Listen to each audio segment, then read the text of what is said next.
الفاتحة إلى حضرة النبي صلى الله عليه وعلى آله وصحبه وأولياء أمته أجمعين.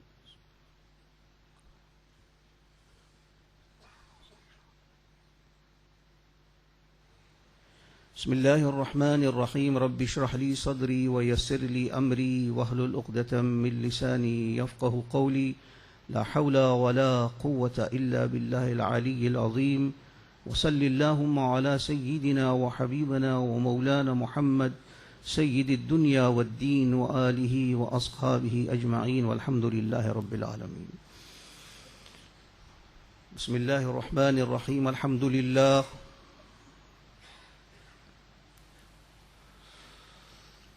الحمد لله رب العالمين،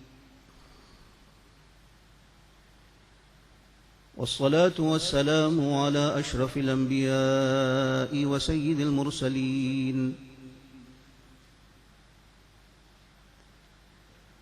قائد الغر المحجلين شفيع المذنبين رحمة للعالمين راحة العاشقين روح جسد الكونين وعين حياة الدارين صاحب قاب قوسين المزين بكل زين جد الحسن والحسين وجوهر الشريف الأبدي ونور القديم السرمدي المحمدي سيدنا وحبيبنا ومولانا وملجانا محمد صلى الله تعالى عليه وعلى آله وأصحابه وأزواجه وذرياته وأهل بيته وعلماء ملته وأولياء أمته وابنه الكريم الغوث الأعظم عبد القادر الجيلي وحسبه وبارك وسلم. أما بعد، فقال الله سبحانه وتعالى في قرآنه العظيم وخطابه القديم: إن الله على كل شيء قدير.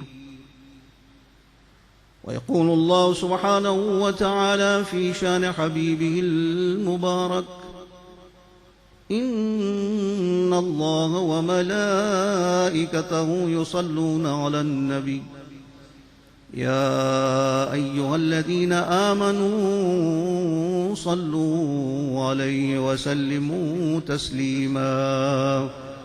اللهم صل على سيدنا ومولانا محمد وعلى آله وأصحابه وبارك وسلم. صدق الله المولانا العظيم وصدق رسوله النبي الحبيب الكريم. صاحب سجادہ حضرت خواجہ محمد سعید صوفی حبیبی دامت برکاتہم القدسیہ، دیگر صوفیاء کرام، علماء کرام، مشائخ عظام، میرے بزرگوں، عزیزوں، دوستوں، ماں اور بہنوں، السلام علیکم ورحمۃ اللہ وبرکاتہ۔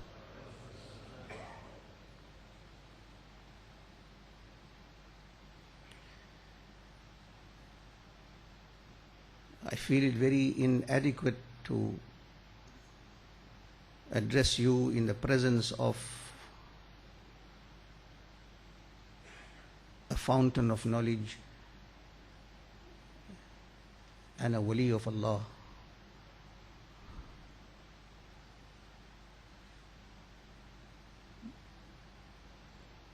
But the awlad of the wali that is lying here in our presence has insisted that I speak something. اے اللہ کے ولی، آپ کی بارگاہ میں اس ناہنجار جاہل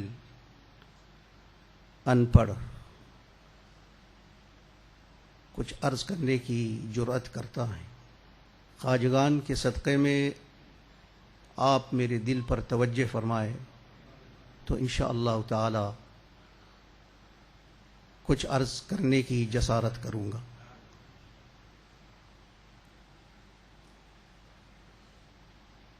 First, I will begin with the hadith of the beloved Habib sallallahu alaihi wasallam.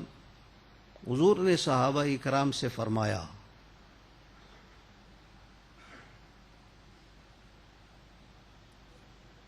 कि जिस ज़माने में आप लोग रहते हैं इसमें उलमा बहुत है और तकरीर करने वाले कम है। Nabi sallallahu alaihi wasallam said to the Sahaba, the era and time that you are living in, there are lots of ulama and very few lecturers. So if you leave out 1/10 of knowledge, ek ashara, if you leave out 1/10 of knowledge, you will perish. But the time will come when the ulama will be few and there will be numerous lecturers. Hadith. A time will come on this ummah that there will be numerous lecturers, very few ulama, and in that time, if the people make amal on 1/10 of knowledge, they will be saved. ये हदीस है हुजूर नबी करीम सल्लल्लाहु अलैहि वसल्लम. However,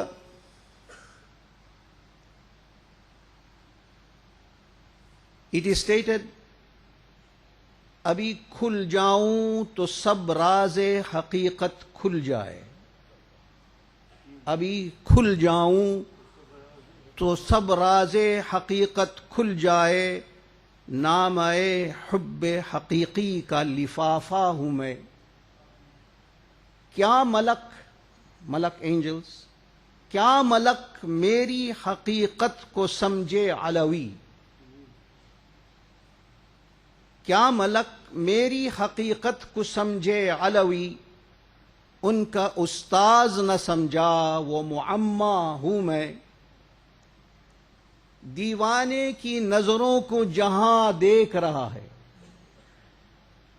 दीवाने की नजरों को जहां देख रहा है, दीवाना खुदा जाने कहां देख रहा है.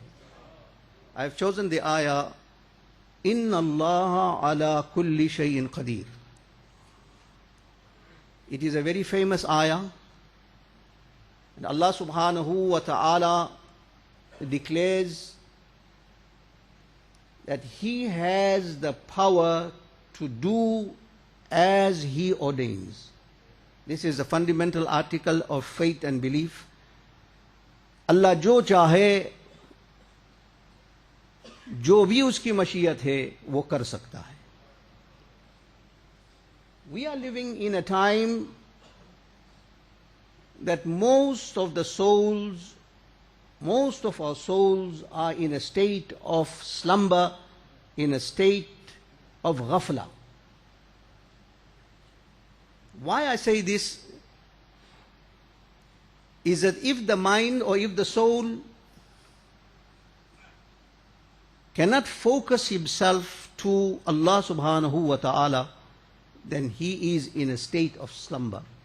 He is in a state of unconsciousness. Because the Sufiya Ikram say, if a human being believes and feels that Allah subhanahu wa ta'ala is alive, and if he feels in his heart that Allah subhanahu wa ta'ala is looking at him, no human being will ever commit a sin. Ye yaad rakho. If you believe that Allah is watching you in reality, in the true sense, is watching you like you are watching me and I am watching you, if a human believes that Allah is watching him, he will never commit a sin. Mere samne, in the presence of anyone, nobody will steal. But since that faculty of understanding and comprehension has been lost by the human being, therefore he commits sin. So it means that we are unconscious of the wujood and existence of Allah. When man falls in this trap, then he gets destroyed, and the shaitan puts all his pressure on him so that the human does not come out of this unconsciousness. Because when he comes out of this unconsciousness, he will establish that Allah is existing, and he will focus himself to Allah subhanahu wa ta'ala. When we reach this stage, then there are three faculties, there are three things that can make man, or that can assist man to come out of this hole. Three things, remember. Always apply these three things in your life. Insha'Allah ta'ala, you will find that you will be more conscious of Allah subhanahu wa ta'ala. This is the urs of Hazrat Khaja Sulaiman Tawsifi rahmatullahi ta'ala alayhi, who was the last of the greats of the Qadri Silsila in the Pakistan area. Apne zamane ke ghaus the. Insha'Allah ta'ala, I would like to focus your mind on the words that I say, and then insha'Allah ta'ala I will